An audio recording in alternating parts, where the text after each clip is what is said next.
With the adaptation of Sandman remaining the #1 show on Netflix in every country despite being too woke, a lot of the characters are finally getting mainstream interest. But the subject of 2 episodes is actually very old and a classic DC villain that has been adapted into the Arrowverse as well as the Justice League cartoon. Dr. Destiny, also known as John Dee, is played by David Thewlis, and both Dr. Destiny and his historical namesake, the real John Dee, have a lot more history than just the Sandman, but are linked in many ways to both. Stick around. I'm Dan Umpton, and this is the DOOMCAST.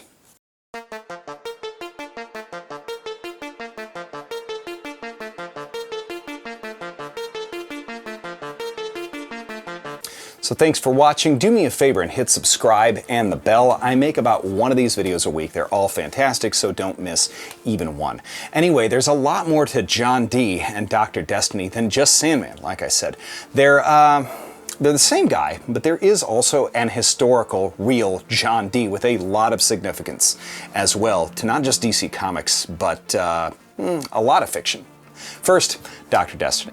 All right, John Dee, or Dr. Destiny, was one of the Justice League's first foes in print. In fact, issue 5 of the Justice League of America contains his first appearance, where he inverts gravity, captures the Green Lantern, and impersonates him, and then captures the rest of the Justice League with a beam that saps will from its targets. After breaking free, the Green Lantern and the rest soundly defeat him. His whole shtick is that at that point he's creating gadgets that let him commit pretty conventional crimes. He was, of course, a creation of the legendary Gardner Fox and penciler Mike Sekowsky. At that point, a somewhat generic supervillain for the time. While Destiny appeared rather persistently, eventually he developed a weapon called the Materioptikon, a device that allowed him to essentially assert his own reality through the power of dream manipulation. The Justice League of America went pretty extreme in basically torturing and brainwashing Destiny to make him both unable to sleep or dream to prevent him from using that weapon again. They then removed and hid his Materioptikon, as it was deemed too dangerous for him or anyone else to use. There, in the ensuing years, Dr. Destiny's mind and body rotted in Arkham Asylum in Gotham City. In May of 1989, John Dee appeared again in Sandman, where Gaiman retconned the Materioptikon to actually be Dream's Ruby Dreamstone, well, for the most part, with some minor tweaks and corruption by Dee himself. And of course, if you watch the Sandman series, the comics take roughly the same route. He escapes Arkham with the help, or rather in spite of his mother, and he gets picked up by a lady who he forces to drive him to the stone, and he instead kills her in the comics when she is no longer of any use. He then proceeds to a diner, which is 24/7, and he manipulates all of the occupants into doing their worst to themselves and other people in a chaotic and violent descent from human to beast, leaving them all dead at the end. He then confronts Dream and uses the stone to absorb him entirely to kill Dream, which just actually reunites his entire essence with the stone, making him ultimately more powerful than Dream had ever been in a very long time. Morpheus has mercy on him and gives him the ability to sleep, dream, and rest again, a thing that was taken away from him by the Justice League and Martian Manhunter. But instead of sleeping forever, he shows up a few months later in print in October 1989's seminal Grant Morrison Batman story, Arkham Asylum, Serious House on Serious Earth. Batman notably defeats him this time by kicking his wheelchair down a flight of stairs. Dr. Destiny returns as a regular foe of the Justice League, retaining some of his dream-manipulating power because he had prolonged contact with the Dreamstone. But the Justice League defeated him by just dreaming that they were invincible and were going to defeat him, and thus were. He later shows up opposing the new Justice Society of America and Jack Knight Starman. In an issue of Superman Batman, he dreams up a combined version of the pair named Bruce Kent. And in the Justice League cartoon, he traps the Justice League in a collective nightmare until he's defeated by Martian Manhunter and a very tired Batman. In the Arrowverse, he manages to use a thing called the Book of Destiny to swap the lives of Barry and Oliver. But the actual real John Dee, the historical John Dee, was something else. John Dee was exactly as the comic book John Dee describes himself in Sandman, an hermetic philosopher.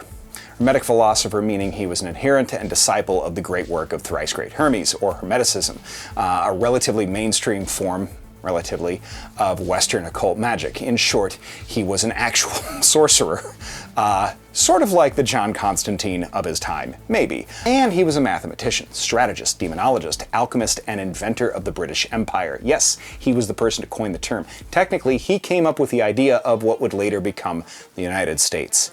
Yikes, and good job? John Dee was born in England in 1527, the son of a Welsh aristocrat living in London at the time in the court of King Henry VIII. He attended Cambridge University and was versed in mathematics and even dabbled in special effects for theater. He supposedly crafted a perpetual motion machine. His renown led him to offered work at Oxford University in audiences with the princesses Mary of Scots and Elizabeth, who would later become queen, while he was eventually accused of divination by reading the fortunes for the two. The actual charge itself was calculating, and he ended up being exonerated after standing trial in the Star Chamber, a place that was notorious for handing out incredibly stiff and harsh sentences. It's actually where the phrase cruel and unusual punishment shows up in the American Constitution. Even funner fact. Anyway, he accomplished a ton of incredibly progressive feats, including the founding of a world-class library at his home, becoming the chief science advisor and astrologer to Queen Elizabeth during her reign. He helped her plan and launch colonial travel, possibly aided in the defense of Great Britain against the Spanish, as well as an influence of the English mathematician Francis Bacon later. But his work in alchemy, scrying, and lifelong work in attempting to summon and speak with angels made him not only one of the most preeminent scholars and occultists of his generation, but one of the most notable Britons in an era of incredibly notable Britons. John Dee almost certainly influenced Neil Gaiman, as well as Aleister Crowley, on whom Roderick Burgess was almost certainly based and textually was a rival of. And so the influence comes full circle very nicely, and I think John Dee would have loved that as a mathematician and as a hermeticist. In any case, thanks a lot for watching. I know this is a lot, but I appreciate you. And again, to everybody who did support the Doomcast and everybody who enjoyed the last episode as well, I really appreciate you. Thank you very much for supporting me. I'm going to get to those custom sponsored episodes very soon, the first of which I think you're going to be very excited about. It's a Cosmic Marvel one, but very excited about all of the ideas that I got. Thanks everybody for watching. Please stick with me. We'll see you again next week.